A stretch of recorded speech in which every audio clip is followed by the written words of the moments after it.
and pocket full of trash.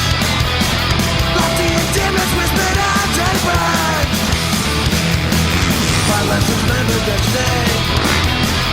Easing my mind and seizing each new day. Beyond and back I'm still the same.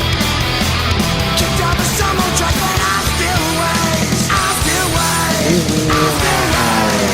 I still wait.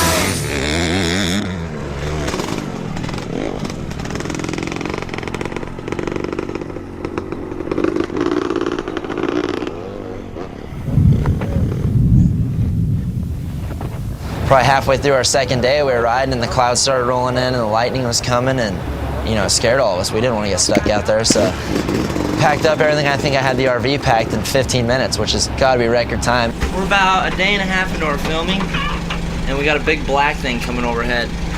And what happens with this big black thing is it's going to rain everywhere, and this ground's not really water friendly, so basically we're probably about 15 minutes off the main road, and if it rains, we're going to be out here a while. Yeah, you know, this dirt gets slicker than a whiskey fart once a little water gets on it. It does. And whiskey farts, slick. It was kind of a bummer, you know, we were just starting to figure out the area and kind of know where we were, and I definitely feel there was some more stuff to find, but you know, at the same time, I'm pumped with what we found, and I'm pumped we didn't get stuck out there, so it was a good time. We left pretty much straight from there and drove, I think it was about a 5-hour drive up to Las Vegas for what they call an X Games qualifier. It's more or less just a fun weekend in Vegas for us, you know. It's not a hard course, and it really doesn't mean much because only the winner goes. So, I mean, you really want to win it, but at the same time, riding the contest and getting paid in Vegas, you know, you can't ever complain, so. Life of a freestyle motocrosser, FMXer, if you will, is awesome.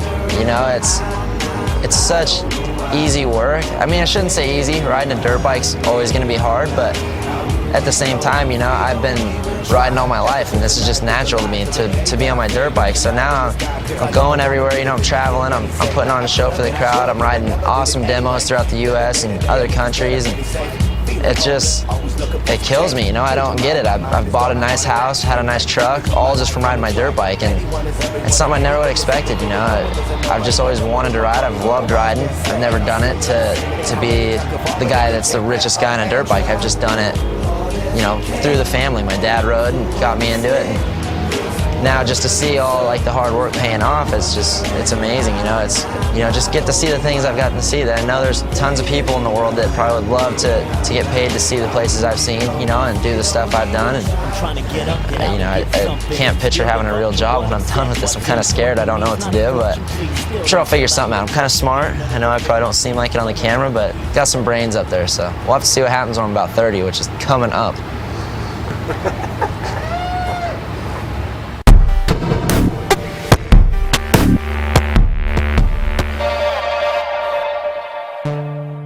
There's a video, it's funny. I hadn't seen it in years, and my family, we went home for Seattle Supercross and said, oh, we were gonna watch this movie. It had a heading on it of North Avenue Irregulars, and so they popped it in the, it's a tape, so it's not even a CD, and we had taped over a movie that I had taped, and it was a home video. Oh yeah, it's pretty funny watching it. I don't even know how old. I think he was like maybe 5. Saying it's loading up. There's Ryan's new bike. It's a trick.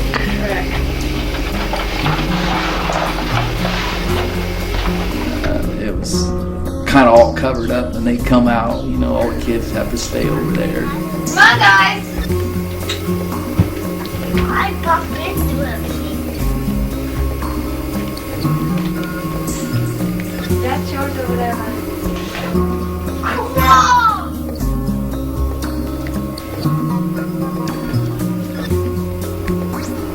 Come over here. You can ride that? Yeah,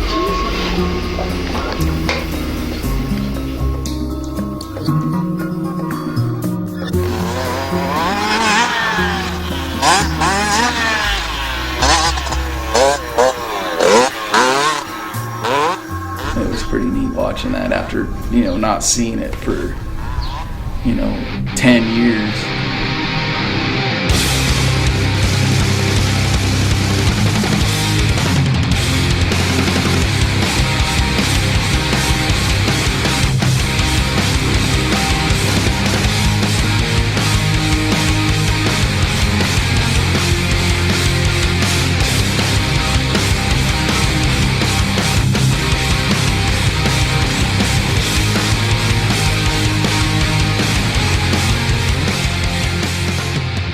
Obviously, being down here in California, you get to ride with all the good guys and all the guys that were racing at the time, and battling for the championship and whatnot. Paris is normally good. Being a smaller track, it's you can't really do like a long moto on it. I mean, I guess you can, but it gets real boring pretty fast. Normally, there's quite a few people out there, and they're all pretty fast. So you get a pretty good gauge if you go there, and especially at the beginning of the season, obviously a lot of guys are getting ready for nationals.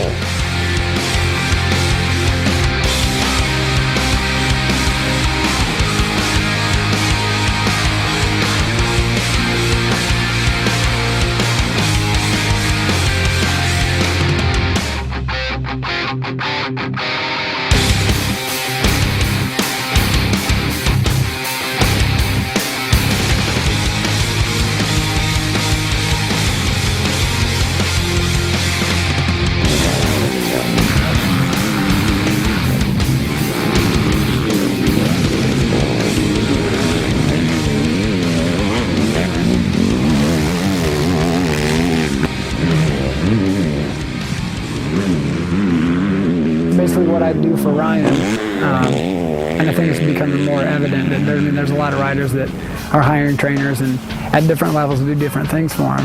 And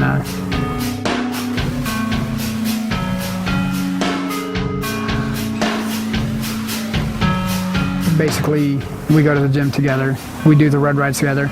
I basically set up his schedule like he doesn't do a road ride at whatever level unless it's scheduled for me. Like today's going to be hard, today's going to be sprints, we're going to go 40 miles today easy.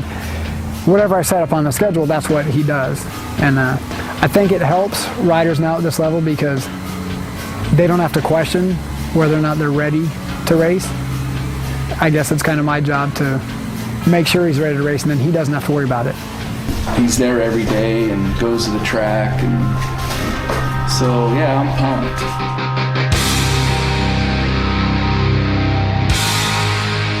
Brandon tries to get me to ride like I do when I race and when I practice. I don't know, it's so hard to do long motos and doing it at race speed. Seems like if you didn't do it that often, you only did it when you race, you wouldn't be in control, but it's hard to do it when you practice.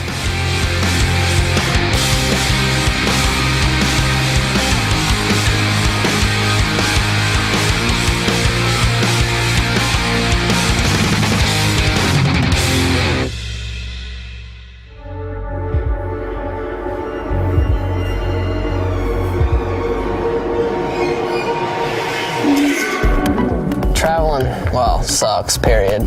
Doesn't matter where you're going, it still sucks. Flying the 4 hours or whatever it is. And a lot of the races are back east, so a lot of the flights are being overall to be like 5 hours, because normally you have an hour flight and then 4.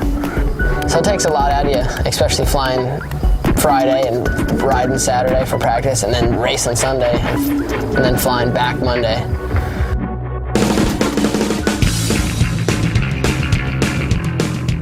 All the tracks so far have been new to me. I've never rode any of them. He's been to all the races, he's been to all the tracks, and it's more like he knows what to expect. I obviously went to the National with him to talk him through different things. If he was riding good, if he was riding bad, what lines. I'd been to all the tracks before, different riders, how they race. I've been around most of those riders too, so I could kind of help him along those lines a little bit.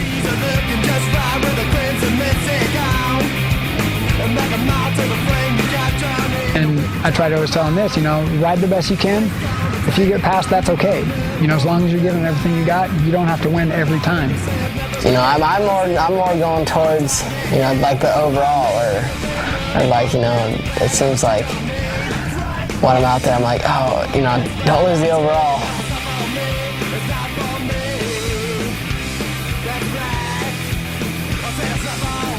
I've done most of my racing from like 10th or 8th to 10th, and that's just like where I started this year for outdoors. The best rides I've ever seen him do in his career, amateur or wherever, were coming from the back of the pack. He doesn't give up, he doesn't, you know, there's a lot of riders that they just can't get beyond that thinking, I'm way back here, how am I ever gonna get forward? Or they just give up, they just can't find the drive. And he always has been able to do that.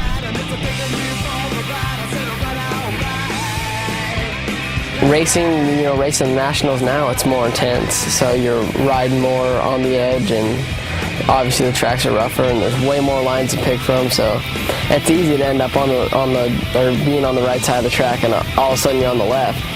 You know, when I watch Ryan, I can see him make a mistake, but he recovers so well, he doesn't lose any time because of it. Like in a turn, if he like high sides off the turn a little bit, he still got the throttle on, but his outside foot might be off to counter-react the balance. Where most guys, as soon as they get high in a turn, they chop the throttle, get the bike back down the turn, and they've lost momentum for the next straightaway. It's kind of a blessing and a curse to Ryan that he does ride a lot of outside lines, but he does it really well.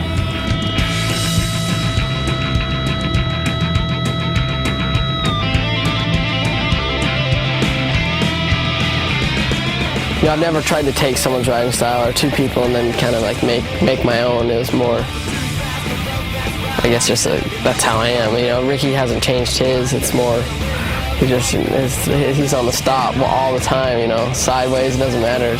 It's wide open, and you know, it works for him. I don't think if it works for you, I don't think you should change it.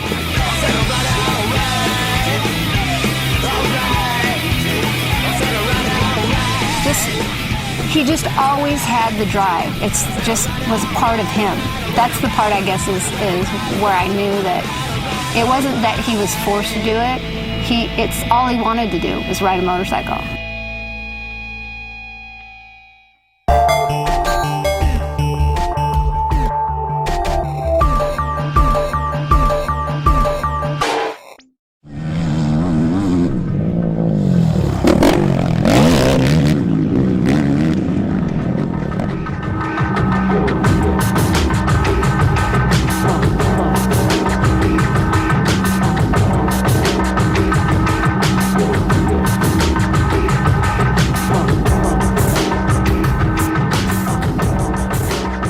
Practicing, I never ever ride like really fast. And that's something I think I need to learn how to do in practice. That way when I go to a race, it doesn't seem different to me, I guess.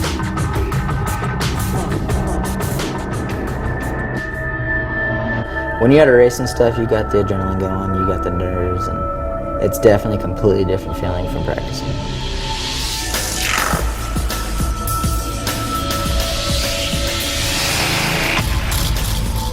You got the whole crowd, especially Supercross, you got 40 or 60,000 people watching you.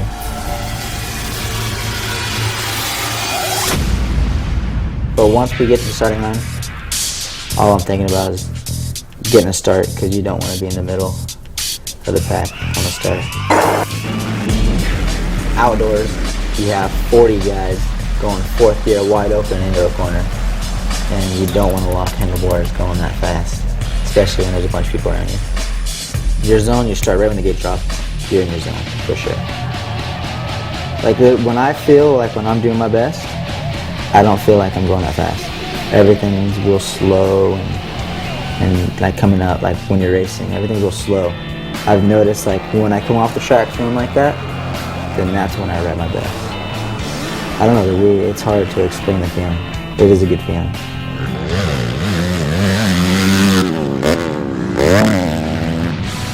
Yeah, especially when the track's loamy and rutted and stuff. I think the good feeling is just racing and being in your zone. I think that's what a lot of the guys strive for.